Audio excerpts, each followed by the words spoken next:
Hello everyone, welcome to my YouTube channel. Today we are going to study about chromosome bending. तो इसमें हम cover करेंगे chromosome banding, objective, procedure, type of chromosome banding that is G banding, Q banding, R banding and C banding. So first of all what is chromosome banding? Chromosome banding को हम karyotyping भी बोलते हैं या staining technique भी बोलते हैं. तो क्रोमोसोम बेंडिंग क्या होता है कि इसमें हम क्या करेंगे, एक हमारे पास क्रोमोसोम है, उसकी हम स्टेनिंग करेंगे विद हेल्प ऑफ डाई. उसके बाद इसमें कुछ alternate light and dark regions आएंगे. ये जो बैंड बनते हैं ये वो पार्ट है क्रोमोसोम का जिसको हम क्लियरली डिस्टिंग्विश कर सकते हैं इसके एडजेसेंट सेगमेंट से. या तो ये डार्क कलर का होगा या लाइट कलर का होगा with the use of one or more banding techniques. Then chromosome banding को डेवलप किया गया है on the basis of presence of heterochromatin and euchromatin, जिसको हम इंटेंसिटी ऑफ स्टेनिंग के जरिए इजीली डिस्टिंग्विश कर सकते हैं. अब आपको पता है कि जो हेटेरोक्रोमेटिन होती है ये डार्कली स्टेन्ड होते हैं और जो यूक्रोमेटिन होती है जिसको हम ट्रू क्रोमेटिन भी बोलते हैं इट इज़ लाइटली स्टेन्ड. तो जितना भी आपको डार्क पार्ट दिखेगा दैट इज़ हेटेरोक्रोमेटिन और जो लाइट पार्ट दिखेगा that is euchromatin. Then Torbjorn Caspersson ने सबसे पहले क्रोमोसोम बेंडिंग पैटर्न को डेवलप किया था by using high fluorescent dye that is quinacrine mustard. और आपको याद रखना है कि जो क्रोमोसोम बेंडिंग होती है ये हमेशा मेटाफेज क्रोमोसोम पर ही होती है. और इसमें जब रिजल्ट आता है तो जो पॉजिटिव बैंड होगा वो स्ट्रांगली स्टेन्ड होगा और जो नेगेटिव बैंड होता है वो वीकली स्टेन्ड होता है. तो आखिर हमें ये क्रोमोसोम बेंडिंग करनी क्यों है?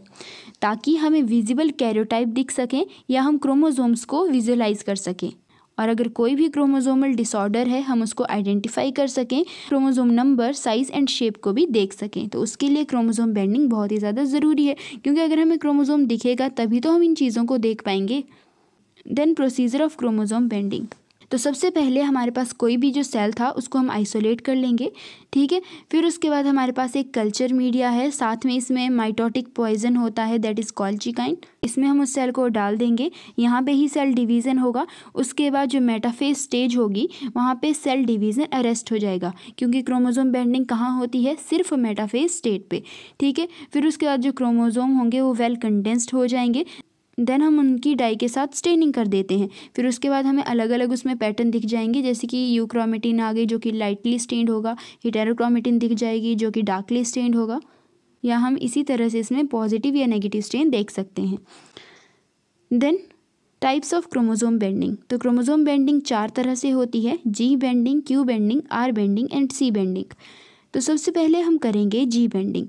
इसमें जी का मतलब है जिम्सास्टेन जो कि एक कैटोनिक थायाजाइन डाई है या एजोर बी डाई भी हम इसको बोल सकते हैं, और एनायनिक योसिन डाई. तो इस मेथड में हम क्या करेंगे कि जो हमारे पास मेटाफेज क्रोमोसोम होगा सबसे पहले हम उसको ट्रिप्सिन के साथ ट्रीट करेंगे, उसके बाद उसमें जिम्सास्टेन डालेंगे.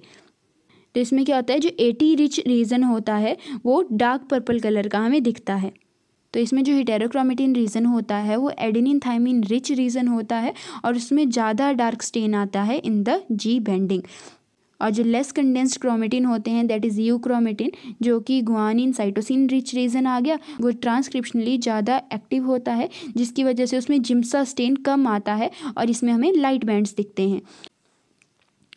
Then second is Q banding. इसमें जो हमारे पास क्रोमोसोम होता है उसको हम स्टेन करते हैं क्वीन एक्रिन मस्टर्ड डाई के साथ और उसको हम देखते हैं अंडर अल्ट्रावायलेट लाइट. जो क्यू बेंडिंग है ये एक फ्लोरेसेंट पैटर्न है. इसमें जो हम क्वीन एक्रिन डालते हैं वो दोनों रीजन्स के साथ जाके बाइंड कर जाता है, चाहे वो एडेनिन थायमिन रीजन है चाहे वो गुआनिन साइटोसिन रीजन है, but only the adenine thymine quinacrine complex fluoresces. तो उसकी वजह से जो एडेनिन थायमिन वाला जो रीजन होता है ये ज़्यादा कॉमन होता है हेटेरोक्रोमेटिन के लिए then euchromatin. Then R banding. R banding जो है ये रिवर्स है जी बेंडिंग का.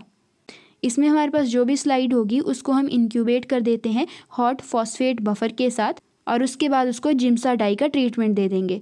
तो इसकी वजह से क्या होगा कि जो डार्कली कलर्ड आर बैंड्स होते हैं वो क्वेनिन साइटोसिन रिच होते हैं और जो लाइटली कलर्ड होते हैं वो एडेनिन थायमिन रिच होते हैं. Then last is C banding. जो जिम्सा होता है ये कंस्टिट्यूटिव हेटेरोक्रोमेटिन के साथ जाके बाइंड कर जाता है, ठीक है। तो ये ज़्यादातर सेंट्रोमियर्स को स्टेन करता है। तो इसमें क्या करेंगे, सबसे पहले जो अल्केलाइन था उसका हम यूज़ करेंगे, दैट इज़ बेरियम हाइड्रोक्साइड। वो क्या करेगा, डीनेचुरेशन करेगा स्टेनिंग से पहले, ताकि कंप्लीट डीप्यूरिनेशन हो जाए डीएनए की।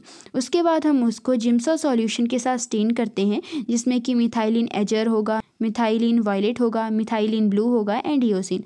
तो हेटेरोक्रोमेटिन बहुत सारी डाई के साथ जाके बाइंड कर जाएंगे और बाकी जो क्रोमोसोम होंगे वो बहुत ही कम डाई को एब्जॉर्व करेंगे, जैसे कि आप डायग्राम में देख रहे हैं।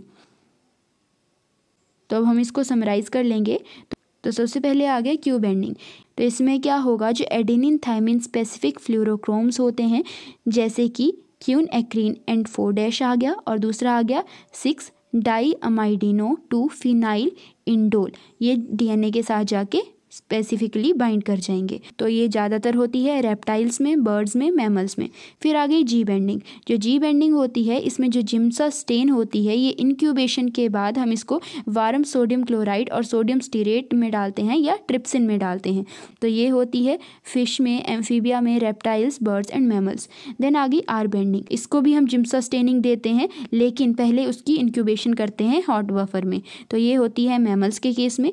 देन सी बेंडिंग आ गई। इसमें भी हम जिम्सा स्टेनिंग देते हैं, लेकिन पहले उसको अल्कली ट्रीटमेंट देंगे, और ये होती है ज़्यादातर प्लांट्स एंड एनिमल्स के केस में। So here are few references. Thank you.